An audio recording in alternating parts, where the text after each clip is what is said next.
welcome to the Hive Mind Podcast. Today we are joined by Jro AKA Unsummoned Skull, and we're talking about how long Magic games should last. This is a topic that's kind of been on our target board for a while now, and I'm really glad we get to see it today. Before we get into it, Jro, you want to briefly introduce yourself to the audience and tell us where we can find you? Absolutely. I'd love to come to the Hive Mind and give you a sliver of my intelligence. So I'm Coach Jro, the Unsummoned Skull. You can find me most socials as Unsummoned Skull. Recently streamlined that different places. I run the Skull Symbol Discord server. I created a collective called Team Hands In, where content creators can support each other. We've helped 50 different people get to affiliate Twitch. We do a lot of helping and supporting each other. I write for Commander's Herald. I have a YouTube, bit.ly/Unsummoned Skull. I have my own podcast, which is the Quote of Arms podcast, where people come on and talk about their favorite creature types, archetypes, and synergies. Formerly known as Tribal, now known mostly as Kindred, although it's a little bit wider than just Kindred. All right, fantastic. And of course, we're going to have conglomerate links in the description or the show notes, depending on where you're watching this. So make sure you go check them out. For today's topic, the thing that's going to make people mad about this topic today is that it's subjective and that there's no correct answer in its totality. The main thing is that we want to have a conversation about this topic, and we want the audience to also have a conversation in the comments on Twitter or wherever. Have this conversation and talk about what your preferences are so that you can have a better Rule Zero conversation. Or if you're playing in 60 card formats or one-on-one formats, that you're able to understand like what you like about the game and try not to overextend yourself and have these super long grindy games if that's not what you're into. And if it is what you're into, then you know that and you kind of build into that. That's the major thing here, is that there's not a right answer. I'm sorry to tell you that, but it is what it is. Games can be bad or good when they're long or short, because that's not the determining factor of what is fun. Excuse me, my opinion is objectively correct. If it is not exactly 37 minutes, you've done something wrong. Yes, well, we are the Hive Mind, so all of our opinions are correct. That is how this works. Yeah, because he was doing the intro, I didn't feel comfortable butting in and being like, okay, that was a terrible joke, I'm leaving. But that was in my brain as we were going through the intro. I'll leave it up to the editor if that's worth making a feature or not. But the really cool thing about this is that we actually get to call back to the episode we just recorded, which was about turn equity. So that's something that Michael and I actually talked about quite a bit, and we had a really good conversation on. And that's basically where the games don't feel good because you don't get to spend a lot of time in them. And that's something that's more to do with how much time other players take, but it can make the games feel long if someone else took a long turn and you didn't get to participate. And it might be a 20-minute turn for them, but that might feel worse than a 2-hour long game where you actually got to participate. So that's kind of a neat parallel we have with the last topic that we didn't really plan for, but I think that's a neat component of it, is that the turn equity is a feeling. It's how you feel about how long a turn went, and how long the game actually went is, even though it's a separate thing, it can feel the same. Yes, it's interesting to note that not only is this inherently a subjective issue, but it's also one where it is going to be naturally relative because time is relative. Yeah, I think this is also going to resonate a lot more with people who are playing multiple formats, because when you're playing like one-on-one and you're playing the control matchup, the games feel like they go on really long, and sometimes they do. I mean, most of the time when I'm playing control, the games go very long, and I like the control game plan. But I also don't like games go on so long that you're going to time in whatever event you're in, or if you're playing modern, if you're playing sealed. And I think that's like, I don't know, it's kind of hard to describe, because I think most people when they go to this topic, they're going to immediately go to EDH and these like 20 turn long, slugfest where nobody does anything for a very long time. And I just want to make sure that parallel is there. But I just want to really make it clear that like this is something that's a feeling. It doesn't really relate specifically to a format. That's something. God, I'm really struggling with my words here today. This is what happens when it's like 90 degrees and 90% humidity. But yeah, I just don't think that people are going to immediately jump on this as like an EDH thing, and it's not just an EDH thing. I think that's, obviously a part of this conversation, but I really want to make it super clear that the way you feel about how the game went is more important than how long it actually went, because if you had fun the entire time and the game lasted 6 hours, like that was still a good game. I guess a little bit of background information. So I am now a mostly casual player, but I used to be a pro. I played on the pro tour. I won a state championship and top 8 at a nationals. So I have experience professionally playing a variety of different formats, and you do need to make sure that you're monitoring pace of play with those as well. That's why slow play warnings are a thing. And that's why you need to be very cognizant of those if you're going to play a deck that is going to control.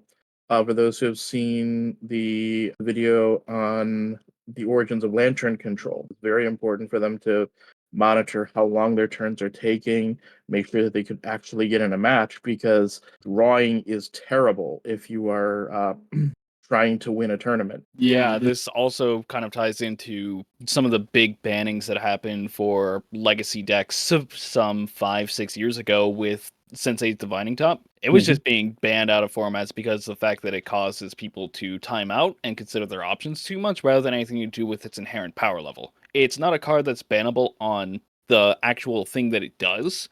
It's bannable because people were sitting there looking at the same 3 cards 7 times over the course of 10 minutes trying to decide what to do. Some people are saying that might be what winds up being the nail in the coffin for Nadu. Yeah, I could definitely see that being the case for Nadu. Anything that's going to produce either a lot of triggers or requires you to look at a lot of information is going to be a big contributor to your turns taking really long. And that's just going to, like, over the course of several matches, you're going to end up running out of time. And it's a big deal in any format. I mean, we got leagues for Commander as well on Magic Online now. And that was the biggest point of contention, is that the combos are running out of time because they're manual, and that's obviously something you can shortcut in paper, but it's a rather large concern when you have to manually do it, especially with a client that's as buggy as Magic Online is. Yeah, you can automate some things on it, but I mean, have you ever seen just any Commander thing ever on any content creator's platform who's used Moto? That's a running thing that it'll break at some point, depending on how big the stack gets. And that concept of breaking and technical problems, that was one of the things that I added to our list of topics, because as a stream host now, I found that the pace that I play at has changed significantly. In what way? Because I have to factor in the longer a game goes, the more other people are going to start streaming and the more my audience will leave. The more likely it is that there's going to be a technical difficulty, if not for me, then for one of my guests. I wind up wanting to try to close games out faster, and I play more aggressively than I did previously. It started when I started playing on Magic Online, just like Pauper and such, because I realized that if you are like midway through a game and then your internet drops out, you basically lose that game. Yeah, I know as creators, it's kind of a real pain point for us because there's just additional factors that go into that. Especially I've noticed for just streaming games in general, is like you're gonna run into issues where you have to entertain the audience and you have to very clearly announce what you're doing so that everyone is up to speed, both your opponents and the people watching. And you end up really exaggerating what you're doing for the sake of clarity and understanding and making it entertaining. And that's, obviously, like across the kitchen table, that's not as much of a big deal. But in that case, I feel like you're even more inclined to go on these long games because it's a more casual experience. You're kind of there for the long haul. But when you're online, and especially with people who are donating their time to be there, that's kind of a big deal that you have to be snappy about it. And you might not want to play these super grindy or super intense decks with lots of triggers. Especially if you're playing any kind of online client, because it's going to just take forever and the client's going to slow down. It's going to affect your machine as well, which I'm sure we've all seen. The videos just absolutely go to hell as soon as there's 20 million tokens on screen, especially when it comes to like Arena. Yep, nothing like seeing that you have 100 some odd token copies of Scoot Swarm, then you play a fetch land on MTGO. Good luck. Mm-hmm. That was also like when trying to get a stream together, you're getting people together for the purpose of playing a game, as opposed to like a Commander night where you're already getting together for the purpose of spending time with each other. And the game is the kind of excuse for doing that. It feels better for games to go longer when you're in person as opposed to when they are online, because people are showing up for the game online as opposed to showing up for the being together in person. Yeah, you definitely see that, especially with Magic Online. I think that's why you see a lot of people actually just quit games out of nowhere, especially when people are taking a long time to pass priority and that kind of thing.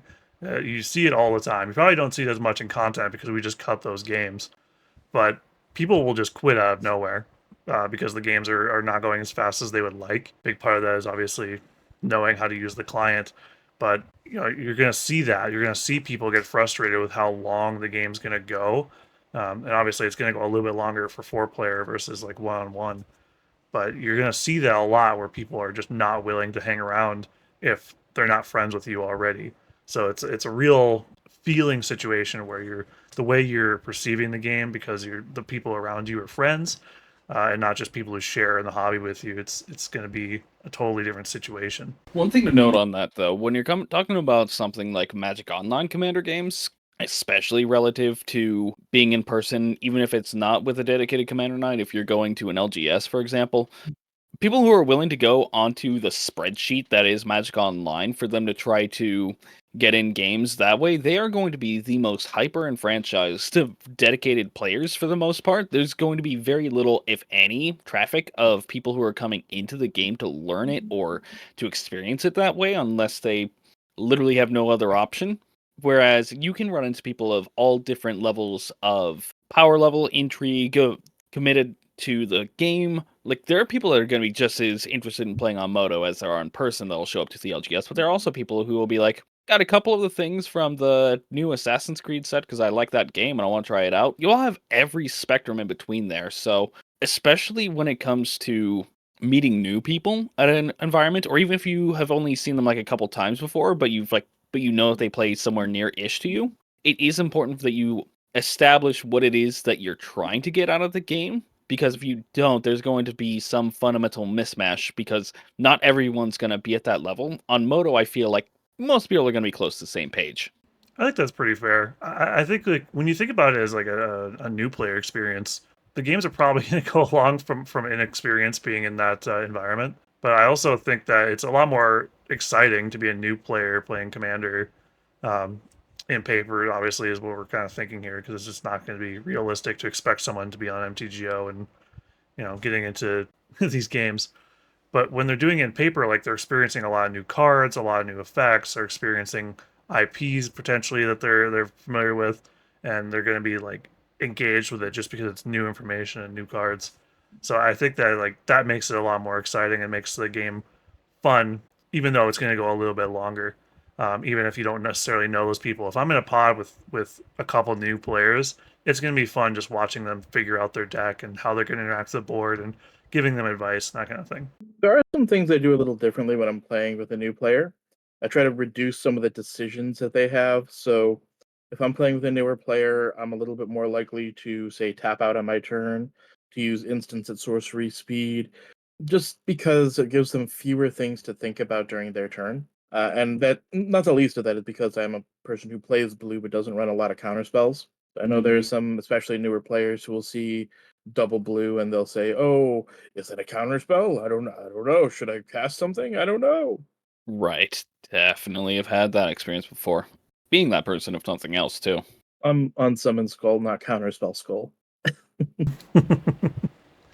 Yeah, I think decision paralysis is probably a big part of that too, especially like with a game that's as resource intensive as Magic is. I think that it's probably you're gonna see that a lot with newer players that they're not gonna want to give up powerful things, or they might just blow their shot on something that's not very good. I mean, you obviously see them blow their removal on the first thing they see just because they want to cast it. One thing I think that you're gonna see that's gonna be kind of obnoxious. I don't want to say obnoxious as like a bad thing, but it's gonna feel obnoxious is when you're getting these complicated board states, especially with the newer precons, they're providing a lot of triggers. You're going to see a lot of like, I'm going to just use Nadu as an example. I'm going to get that trigger over and over again. I'm going to look at the top 3, where you're getting like a Cathar's Crusade and you're putting counters on every single time a creature enters and you're just kind of going off. I think in those situations, like, how do you feel about kind of coaching new players? Do you think that you should be telling them to shortcut these things, or do you think they need to get used to that manual extension and like just eat the time just so that they kind of learn the feel of how that works? Oh, Cathar's Crusade, Cathar's Crusade. That's a card worth cutting out of the annoyance of dealing with the act of playing it alone. I will sometimes help them organize their board if like Athos Crusade is getting tricky.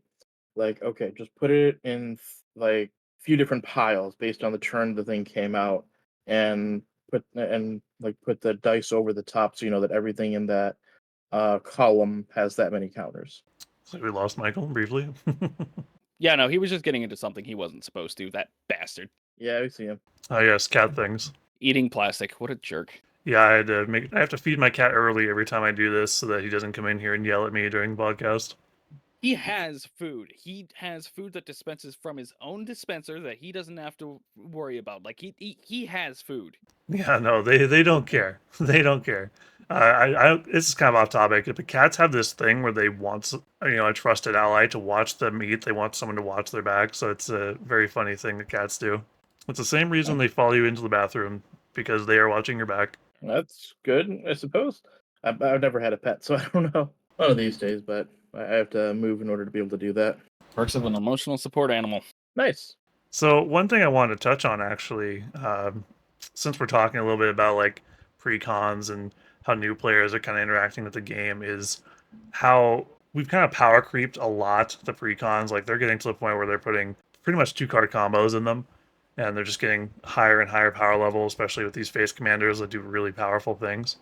So Yeah. I feel like when you have this conversation about games ending too soon, it's usually people want to blame CDH. They want to make it like, oh, it's competitive. It's because people are playing 2-card combos, and I think people really miss the point that decks are so much more powerful these days that games can just end a lot faster than they used to. You're not getting to turn 10 all the time anymore. Sometimes the games are ending on turn 8. You can't really afford to build up your board so long.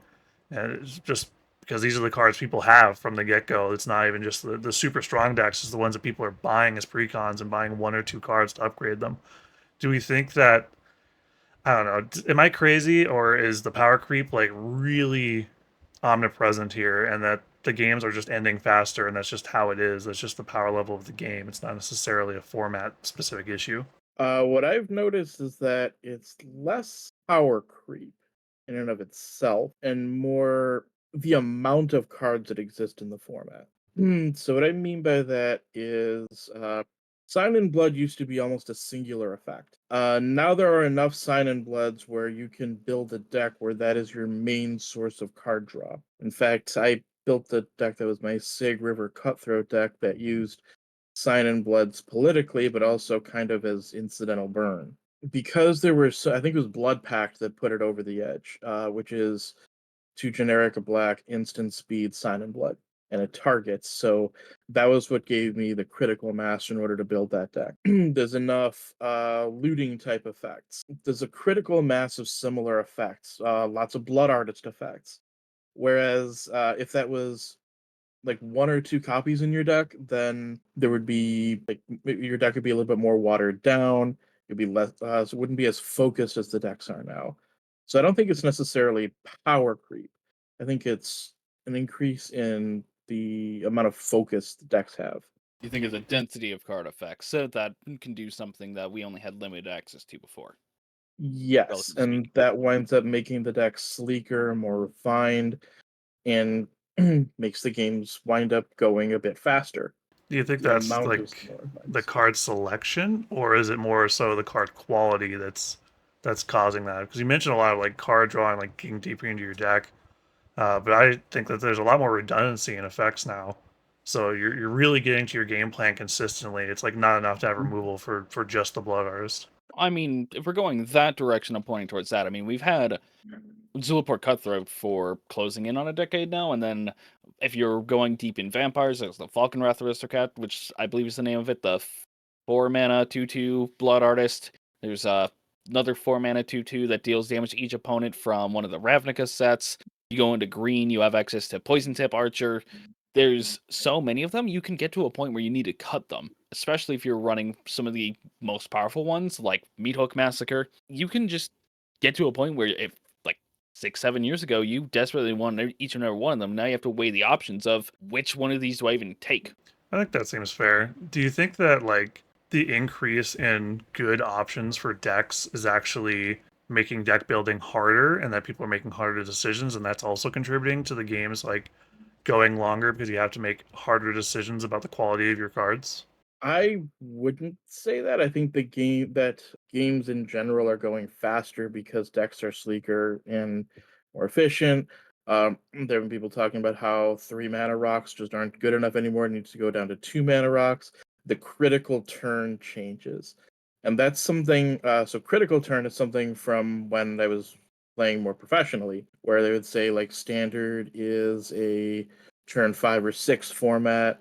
Modern is a turn 3 or 4 format in terms of the turn by which you need to have meaningfully affected the board. With commanders being cheaper than they had been or having significant reduction effects, the critical turn by which you want to have meaningfully interacted with the board has become sooner, I guess you could say.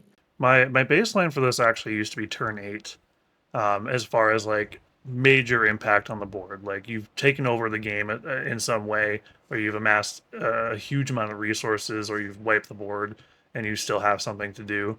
And now I find that by turn 8, I feel like if I'm not winning the game, I'm going to be very, very far behind.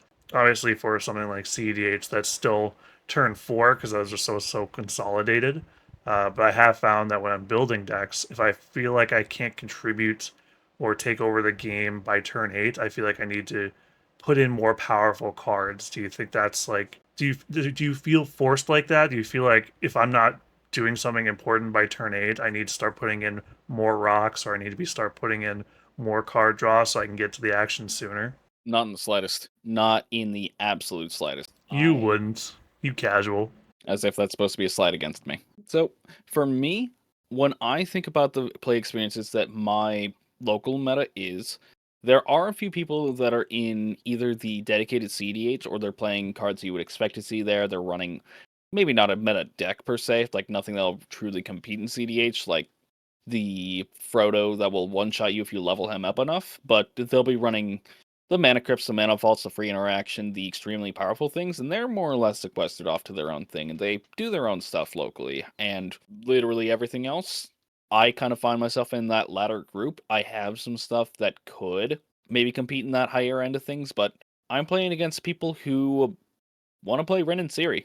They're wanting to go and just see what this new precon, which admittedly very strong precons. I got myself whooped by the Is It precon from Outlaws at Thunder Junction with like literally 1 or 2 cards swapped out, very close to the precon level, and it was very, very powerful for what it was. And I really don't have much of a focus on like what critical turn is it that I'm trying to do my thing. It's more of a matter of am I mathematically likely via deck building with the running numbers, seeing about the ratio of things, am I able to make sure that my deck does its thing in the first place? Because that's my most important metric, not about whether or not I can get on the board within a certain speed, but whether or not the thing that I'm trying to do at all is feasible. Like, I'm not going to be running 36 lands or 35 lands in a deck where the average mana curve is equivalent to a Yo Mama joke. I have to make sure that I'm actually running enough stuff for me to be able to put my stupid 5, 6, 7 drop creatures in play. That sort of thing. Not about if I haven't won by turn 7, I've basically lost the game, because that's not the feeling I get at all. Does that have more to do with like the rule 0 conversation, or like are you just sure, do you just feel confident that you're at that power level, or do you think that, if you showed up to a pod that was just a couple turns faster than you wouldn't feel like completely outpaced and like you need to maybe update the deck to fit the wider meta? There's a large range of things that I bring that fit a bunch of different power scale niches anyway. I don't have anything true CDH, but I have something that would probably fit in the like a popular content spheres. Some of name a really popular commander show, it could probably fit on there. It has the free interaction, has the counter spells, has the strategy to be able to nail down a win. I have stuff like that, but I also have Xenaghost Beast. Like, I have everything on a bunch of different levels of things, so it's just the pregame discussion is very important to finding that, but that is what makes me feel confident in my ability to just like no matter what, I'm able to do something in most games, just because okay, maybe I'm not able to go bring out the beasts on this one. Maybe I have to bring something a little bit more involved. Maybe I need to take Jro out for a spin, but that's just because I find fun in a bunch of different power scalings, so the fact that I'm malleable in that way is helpful. Jr, how do you feel about that? Do you think that having the Rule Zero conversation is like the answer to this? Is that you all can kind of agree to how long you want the game to be, and you don't necessarily have to try to cater decks towards the general meta or try to cater towards a blind meta? A little tricky to say like you want a game to go X long because it's hard to control that. That's going to be one of the downsides just generally with the format. It's difficult to tell whether a game's going to last 60 or 45 minutes or 3 hours. Anybody watches Game of Thrones, it's like what happens when you flip a coin when the Targaryen's born. It can be utter chaos or it can be normal. One of the things that I've started doing is I started dividing my decks into anticipated types of Rule Zero conversations. So I have 3 combat heavy decks. I have 3 Voltron decks. I have 3 Kindred decks. So all of them are different types of Rule Zero conversations, different types of speeds, so that I can sort of figure that out. Even within them, then they have different speeds. Like one of my Voltron decks has a 7 mana commander. 7 mana Voltron, it can happen, but you got to know that you're going to have the time to do it. I do have 3 decks that I call my blind decks, because those are ones where I can take them to like a new LGS, and the Rule Zero is going to be different from how I would do it with people that I know. So those have a range of degrees of interaction, or the decks themselves are capable of different degrees of interactions and speeds. I like that you actually mentioned that it's kind of hard to control how fast the games go, especially with the way the cards interact nowadays. It feels like you can really go off if you just get lucky with especially with the, lost the word here, the abundance of these effects. It's very easy to have multiples of effects now, so you kind of can see more consistency. But I also think that you see this problem with aggro decks where you get a turn where your commander is just a 20/20 with double strike for a turn, and you can just knock somebody out. And I think that's kind of like a problem because that strategy tends to not be that good at ending games, but it's very good at taking out one player. You see this with a lot of the red commanders, the Boros commanders, the Rakdos commanders. You see this like one shot strategy, and we've seen more and more of this like slicer style where you're just going to pump up one commander and get a bunch of commander damage on somebody. And it might usher the game towards a faster end, but it also tends to just end up taking out one player. And then, the game is not quite as interactive and fun when you get to 3 people, I feel. So I think that's a really big pain point with the format is that the games can be really inconsistent even among the same decks. Yeah, I think about like a Brian Stoutarm deck. If you have a Brian Stoutarm deck, but somebody's playing Hug deck, somebody's playing Elf deck, somebody's playing. But basically, the Brian Stoutarm deck's only going to be as fast as what you're feeding it. It's also going to matter what it is that you can feed it to, because, oh boy, I got your Elvish Archdruid and I flung it at you. Cool, have 2 damage and your Lord gone, I guess. Group Hug deck, you're putting out creatures faster than I can fling them with Brian. Like, that's one of my old decks. It got converted into Hovery Ghost Forge, but I'm very familiar with how that one goes. I was using that as an example, but like a Goad deck works similarly. A Goad deck at a table with Nekasar is not going to be great. That is fair. That is fair. A Goad deck with Maha in play is also not going to be a good time. Do you think that's a conscious choice you have to make if you're playing these kinds of decks, that you should uh, build them a certain way towards maybe spreading the damage out? Or is that just like not even something you should be considering yourself with and just trying to make the deck as potent as possible? But I would say it's important to not just build around a mechanic or strategy, but to also have a plan for your goldfish. What do you do if the table isn't feeding you? Or do you just not run that deck if the table isn't right for it? That is a difficult thing to think about, because if you have a sacrifice deck you want to play, but somebody pulls out Yasharn, do you just go, well, I can just never do anything with a deck like that in play? Or do you just try to find your pinpoint non-edict based removal and try to play around it? Like, that's a hard one, because if you see somebody who's playing something that will either just be completely incompatible with what your game plan is, or will just actively shut you down, quickly shuffle it back into your collection to bring out something else and pretend like you never even were thinking about playing this sack deck. Do you have a conversation? Like, I don't know what the answer is in that one, honestly. Deck choice definitely like affects the length of games, and I don't know. I feel like at a certain point you're just like using meta information to make your decisions. Like I think it's very poor form to say look at everybody else's decks and pull out one that's going to perform well against it. But I also don't blame someone for not wanting to play the Edict deck against Yisharn. That's like a fair thing to do to say like, hey, I want to actually interact with you this game, but I also don't want to have to find that pinpoint removal specifically to interact with you.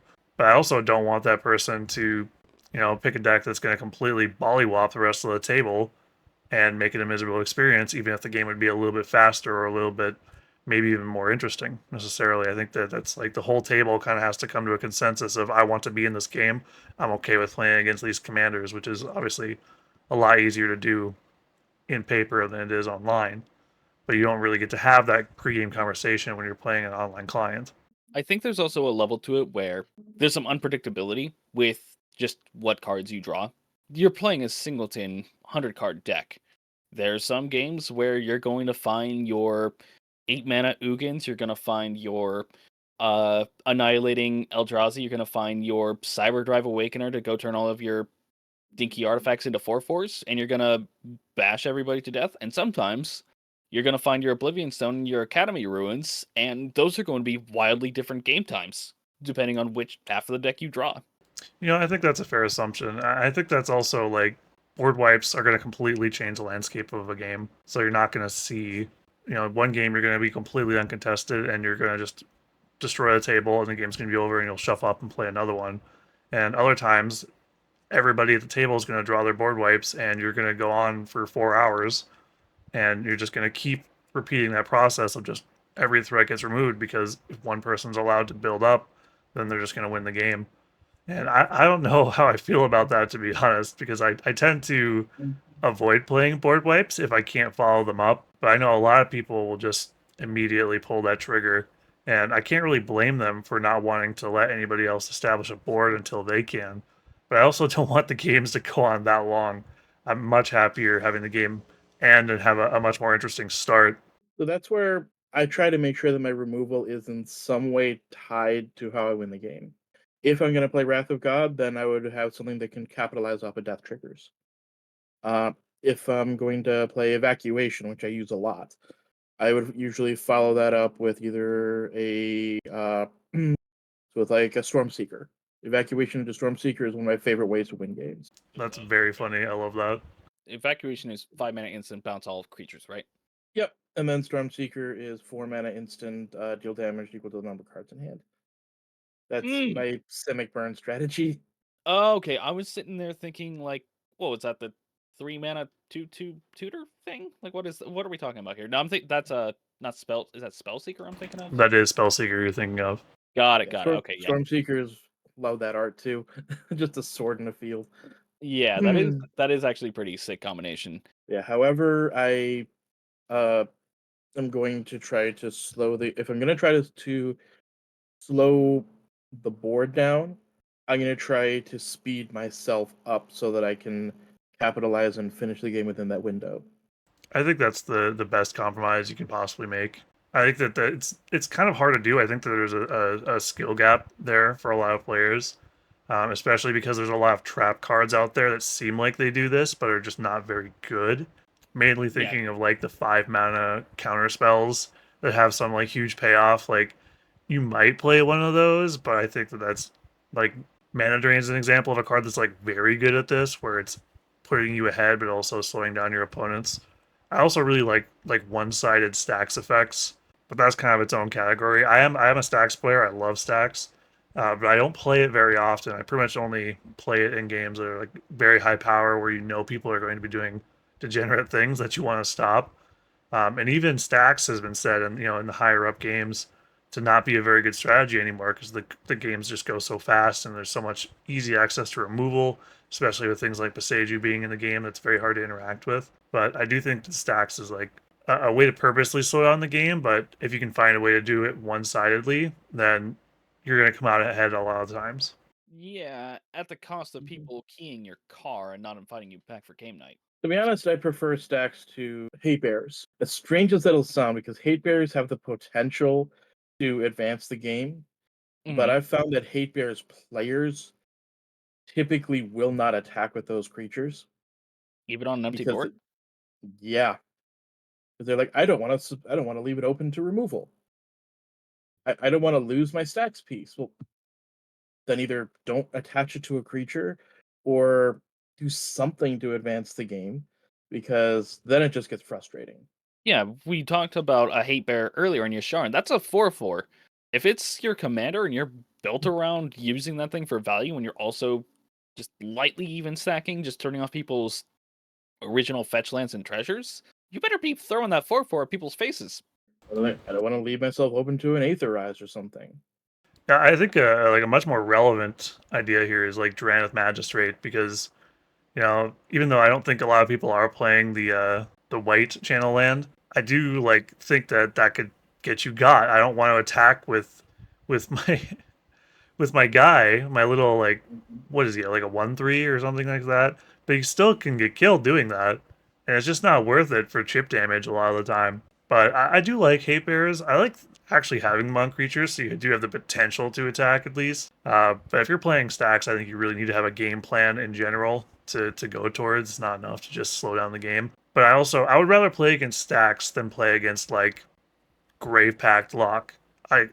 Like not being able to play creatures basically at all is worse than having to find the key to the lock to play spells or to have more mana. I would much rather do that than just every time I play a creature, oh well, it just dies before I could ever untap with it.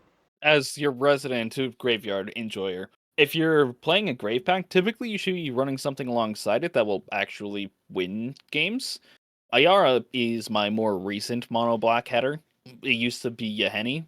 I just prefer the card advantage that Ayara gives me, but also she gives me a way for me to punch through damage now without having to worry about having to hit. Because Yahenni, yeah, they could do a lot of damage, but they have to actually hit you for the damage to go through. Whereas you pour on the Blood Artist effects and Ayara's trigger for whenever something enters the battlefield, you'll just end up simultaneously keeping people out from playing their creatures and win the game, which kind of hits on both the things that you talked about before, and yet you don't enjoy the Grave Pack thing. So Yeah, sometimes you need to be careful because, yeah, with Grave Pact, that's one that you can see coming as a card that can potentially lock the board. I can think of an example. Actually, it's my first and only time playing with Hermit Druid. Um, unfortunately, I don't think this is the reason why it's the only time, although it could be. Um, I built a deck because I loved it when I was playing professionally. I wanted to see if I could port it over. I built Seasons Past, mm, which I thought would be awesome, until I realized that Seasons Past plus a tutor, while it's a really awesome engine, if you're doing that with removal spells, you're basically telling the table that they're never going to be able to stick it. yeah, My most recent iteration was I took out all the mass removal and replaced it with spot removal. Mhm. Because that way, at least it would take a few threats for me to be able to keep the board down, as opposed to just like Damnation, tutor up Seasons Past, Damnation again. I thought we were going old school with like the Boonweaver Giant too when you mentioned Hermit Druid, but now you're going even more Value Town, and I think Oh, that brings but when I us said to Hermit Druid, what I meant was Nathan on Twitter. oh, the at Hermit Druid, right. Yeah, sorry. Okay, I thought we were talking about the Graveyard Filler.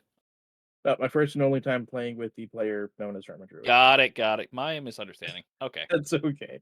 That's what Uh, I meant. That by it was probably the only play. It's the only time. I hope it's not because I played that.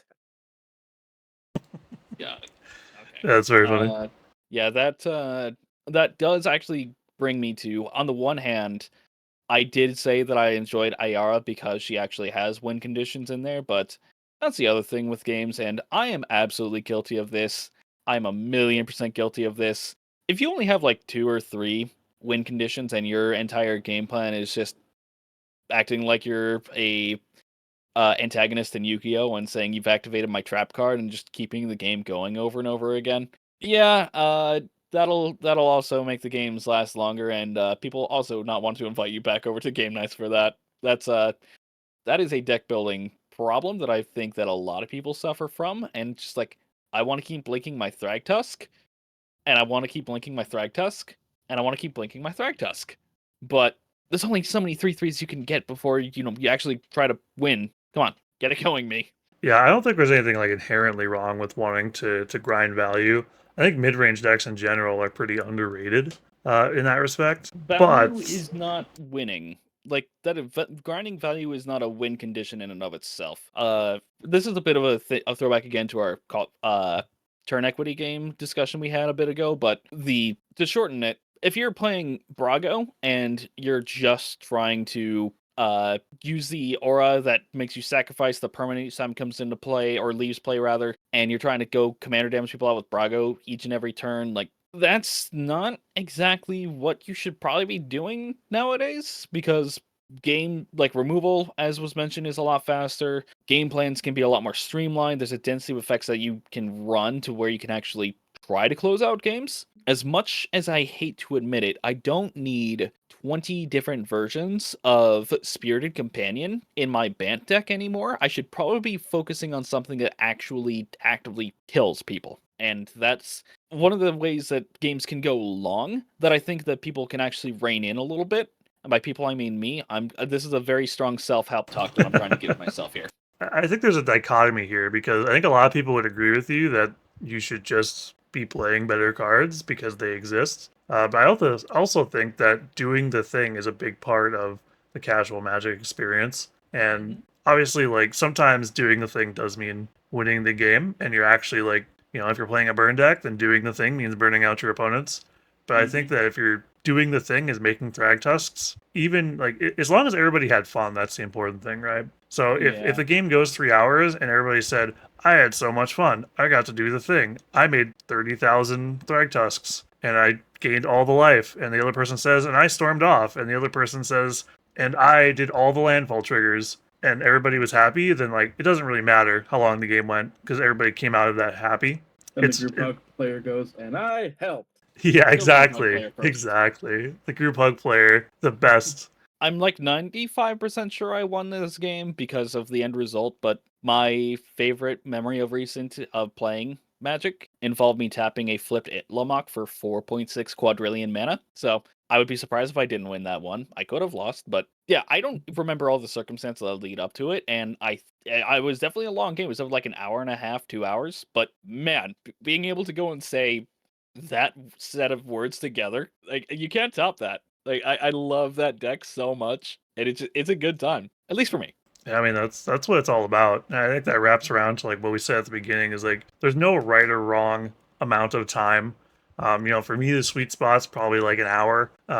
But very happy to be in a long game if everybody got to do the things, especially if everybody gets to do the thing. Like, it's one thing if I storm off, like, and I thought it was really cool, but everybody else had kind of a middling time, then it feels a little bit bad. But that's just how the game is. Like, you can't avoid that all the time, so you have to be responsible for your own happiness too. But I think that's like the main thing you got to watch out for is doing the thing, like having fun. That's where you want to be.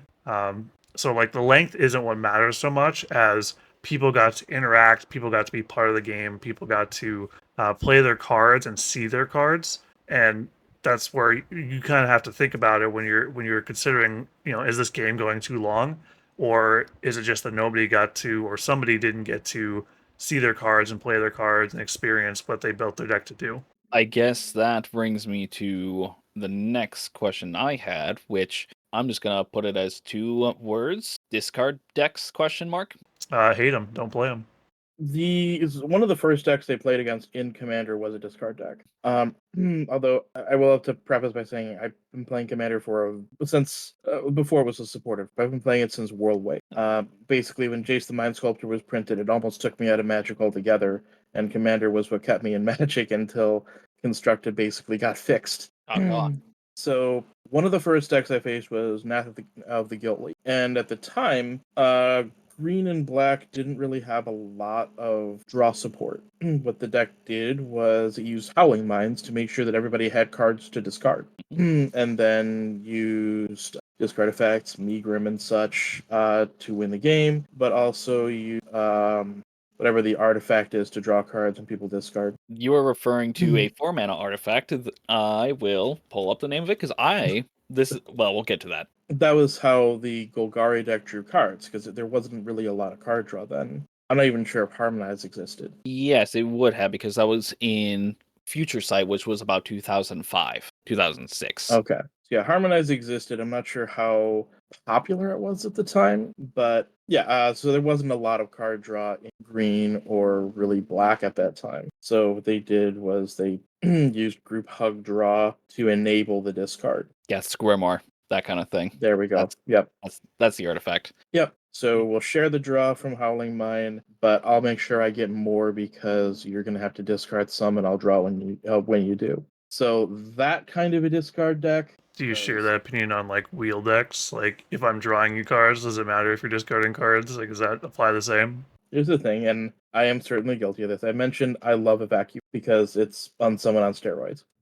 So I have certainly built decks around Evacuation into Windfall, which is very different from, I guess, what you're talking about, but I don't think it's that different. I think it's the same general strategy. It's kind of along the same lines as like, Mind Razor and Hull Breacher and that kind of thing. Narset, you're kind of building into the fact that you're going to put things in people's hands. I think the general feeling when somebody puts out a wheel that you don't have a say in is it's kind of like when somebody takes your space in Scrabble, if that's an effective metaphor, or simile, actually. I do get plan it. out your turn. You're like, this is my spot. I know what word I'm going to put there. Somebody takes your spot. You're like, okay, now I have to recalibrate and find a new plan out of this random pile of stuff. Yeah, so that brings me to where I was kind of having my brain with this, because people who very much enjoy the shorter gameplay and have like a higher power level, I've had some experiences with them where I bring out to my Grixis Notion Thief deck. It is exactly what is on the bill. Everything is immediately picked up into your hand by Psych Rift. I Notion Thief wheel you, and I have 20 cards, you have nothing. And I have something like 8 counterspells, 9 counterspells in the deck. Some non-zero amount are free, and I took down a couple of people playing some very, very tuned, very strong decks, and I think that it was all in good fun, because after the fact that they were, like, the next time I saw them, they seemed to be cool with it, but in the moment, one of the guys, so quite literally, just like, not you, but just your 2 open blue mana, they just flipped it the bird. Like, he just said that quite literally to me. It's like, not you, you're cool, but your 2 open mana, just And it was definitely an experience where it felt kind of like it could have gone either way, where like we're kind of at the level where it makes sense for me to play this thing, but at the same time, I know better than to bring Bolas most places, because he does that, and yeah, it's a whole thing. So discard decks as a whole, as an archetype, can lead to brutally quick games at the expense of some people's enjoyment if they're not clued in on what's about to occur. Yeah, and as I mentioned, with the recalibration that occurs when you do a wheel, even if you're not a discard deck, just running wheels because people like to use them as card draw, that can lead to some of those longer turns where players have to recalibrate or rethink their plan, and that can be something that adds unnecessarily to the length of a game. Blue decks running Windfall as a way of refueling when they're low. Definitely, I see that. I feel like I saw that in Red a lot more, like several years ago, but it feels like Red doesn't do that as much. Partially because Wheel of Fortune's actually expensive now, and partially because it feels like Red has better options, but I definitely still see blue decks running Windfall a ton. Yeah, I don't know, man. I love wheels, and I don't really, I don't know, like if you have a super long turn, or if you're storming off and you wheel because you're trying to find more gas, that's definitely going to throw off people's game plan. So they're going to have to, they've probably been planning throughout your entire 20-minute turn how they're going to beat you now with what's already in their hand. Especially, if somebody's got like a Ristic study out and then you hit the Windfall, it's like, all right, now everybody's gonna have a million cards. You have to consider like who's got free counter magic or who's got some kind of interaction, who's got mana up. But that's part of the craziness of just playing Commander in general, I think. But overall, I think that discard as a strategy is like the worst kind of resource denial, because you're not even giving people something to look at. They don't even get to like think about what they could be doing on their turn just because they're just waiting for the top deck. I think that's the worst place to be in general. It makes experience worse for everybody, I think, because you don't want to play a game where no one can interact with you anyway. It's just not interesting that way. And I don't want someone to play the game and, top deck every turn for the next 10 turns. And some of those are statistically going to be lands, so they're not going to get to even think about what they could possibly do. I would much rather, at least in a wheel situation, like they're going to see some cards. But I think you're playing like probably the only like good discard spell is Siphon Mind because it makes your opponents discard and then you draw that many cards. But I still wouldn't want to play it. I don't mind like Thoughtseize, things that give you information, that's fine.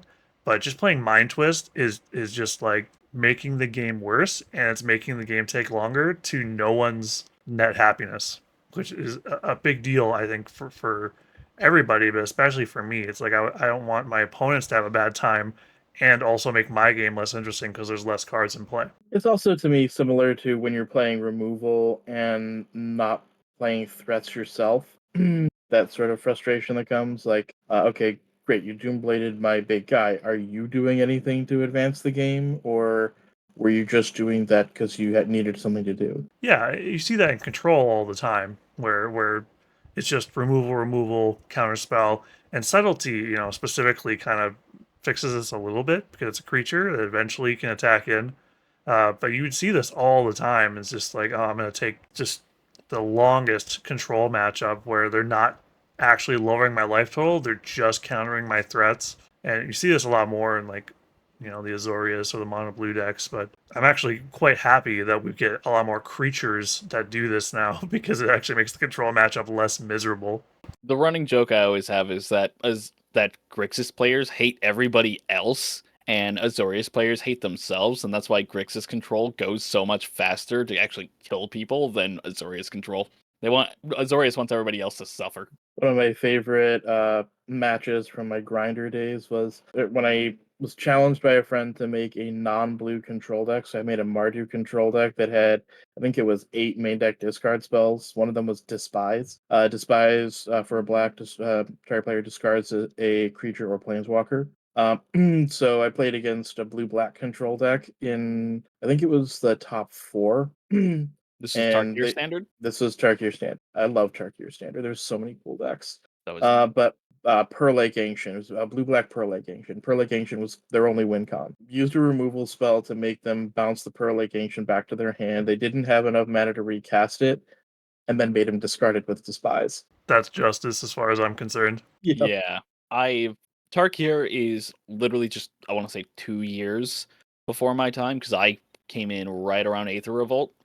But I heard about how that was how most control decks was kind of like how they ended up having their win con was some flashy and or hard to remove threat. You have your chromiums that came later, your Hullbreaker Horrors, and like how that used to be like the de facto way they would win. And then, stuff like 5 Fairy came around and just decided to make everybody hate themselves whenever they played Dominaria Standard. Castle Ardenvale. So really, really slow win con. It is, but I'm glad cards like that exist expressly for people to at least have an option. Is it even an option? Or is it just a way for me to feel better about myself as I slowly take 1 or 2 a turn? I mean, it is unplayable, but at least it's something. I think we've had a very good conversation here, and I would really want to hear everybody's take on this. Like, this is a conversation I think that everybody's got probably a unique story about games taking too long or ending too early. So I'm really going to encourage the audience here to go down to the comment section and make sure that they leave their stories so that we can hear and kind of get your perspective. And while you're down there, you're going to find in the blah, blah, blah, blah. This is for the editor cut.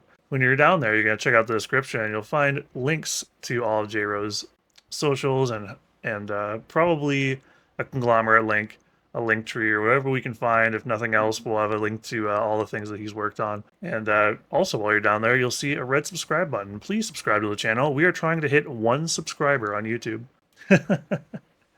Of course, I'm kidding. We're actually 1 away from 50 right now, but just wanted to make sure that people know if they want to see more content like this, they better subscribe to the channel. And okay, so Michael, you've got a commitment right in about 15 minutes or so? I have some commitments I have to get to, yeah. Okay, so I think that's a good place to wrap up. And I already did all of the you have to subscribe to the YouTube channel. This many people watch the videos and are subscribed, yada, yada, yada. So, Jro, I would like to thank you for being a guest and giving us your thoughts. I really enjoy that you come from you've got some competitive experience. You've got a little bit of a different perspective than we do, and that we were able to have this conversation. I think it's really cool. Well, thank you. I'm honored to have been on. All right.